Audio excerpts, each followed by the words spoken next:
Hello, good morning everyone. It's Monday. Good morning sa lahat. Isang mapagkapalang araw ng Lunes. Thanks to be the Lord. New day, new beginning. Salamat sa Lord sa panibagong umagang ito. Salamat sa panibagong buhay, panibagong kalakasan, panibagong hininga. Ayan. Good morning sa mga nagkakape dyan. Good morning sa mga nag-almusal. Nandito na ulit tayo sa ating trono. Back to work na ulit tayo. First day of the week. Time check. It's 7:38.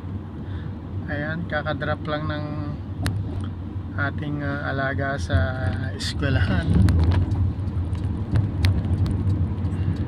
Pabalik na tayo sa peak. Ayan.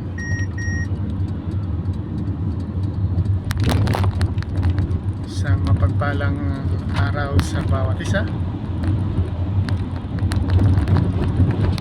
Ang pag-iingat ng Panginoon ay sumasa inyo, lalo na sa mga kapwa ko driver, kapwa ko OFW. Ayan, good morning sa inyong lahat. Mag-ingat po tayo sa mga humahawak ng manubela sa kalye. Huwag natin na samahan ng init ng ulo.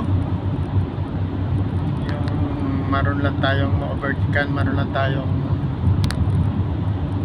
nag-cut sa atin ay umuusok na tayo sa galit. Hayaan mo sila, kung gusto nilang umuna, paunahin na, pagbigyan para walang ligaling. Basta ang mahalaga then yung pagiging defensive at offensive na bilang mga driver. At siyempre iisipin din natin ang kapakanan ng ating kapwa driver, hindi lang yung sarili natin.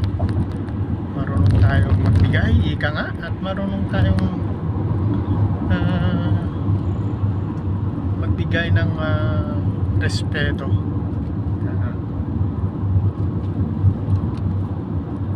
Ayan. Salamat sa Lord sa panibagong araw na ito. God bless everyone. Mag-ingat po kayo saan man kayo naroroong bansa, anong man ang inyong ginagawa. Have a blessful Monday morning. God bless everyone.